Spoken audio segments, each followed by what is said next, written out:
मोठा अनर्थ टळला. बेलखेड शिवारात भीषण आग, सतर्कतेमुळे गहू पीक वाचले. बेलखेड परिसरातील शेतशिवारात गुरुवारी सकाळी सुमारे 10:30 वाजण्याच्या सुमारास अचानक भीषण आग लागल्याची घटना घडली. राधास्वामी सत्संग परिसरालगत असलेल्या नाल्याजवळ लागलेली ही आग काही क्षणातच वाढत शेताच्या दिशेने वेगाने पसरू लागली. विशेष म्हणजे ही आग थेट गहू पिकाच्या दिशेने सरकत होती आणि परिस्थिती अत्यंत गंभीर बनत होती. घटनेची माहिती मिळताच बेलखेड येथील प्रफुल्ल नायसे व काही सजग नागरिकांनी तात्काळ भारतीय जनता पार्टीचे तालुका सरचिटणीस रामेश्वर हागे यांच्याशी संपर्क साधला. परिस्थितीचे गांभीर्य लक्षात घेऊन रामेश्वर हागे यांनी वेळ न दवडता तेल्हारा नगर परिषद अग्निशमन विभागाचे अधिकारी विजय आडे यांना संपर्क साधून तातडीने मदत मागवली. माहिती मिळताच अग्निशमन दलाची गाडी त्वरित घटनास्थळी रवाना करण्यात आली. आग वेगाने पसरत असल्याने काही क्षण उशीर झाला असता तर शेतातील गहू पिकाला मोठा फटका बसण्याची शक्यता होती. मात्र अग्निशमन दल वेळेवर पोहोचल्यामुळे आगीवर तात्काळ नियंत्रण मिळवण्यात यश आलं.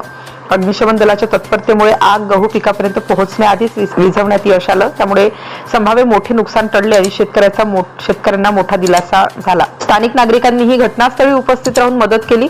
या घटनेत कोणतीही जीवितहानी झाली नसली तरी काही वेळ उशीर झाला असता तर मोठा अनर्थ ओढावला असता हे स्पष्ट झाले. वेळेवर मिळालेली माहिती, नागरिकांची सतर्कता आणि अग्निशमन दलाची जलद कारवाई यामुळेच हा अनर्थ टळला. सध्या उन्हाळ्याच्या पार्श्वभूमीवर अशा आगीच्या घटना वाढण्याची शक्यता लक्षात घेता प्रशासनाने नागरिकांना अधिक सतर्क राहण्याचे आवाहन केले आहे. DCN न्यूज करिता संपादक सागर खराटेसह चंद्रकांत मोरे, तेल्हारा.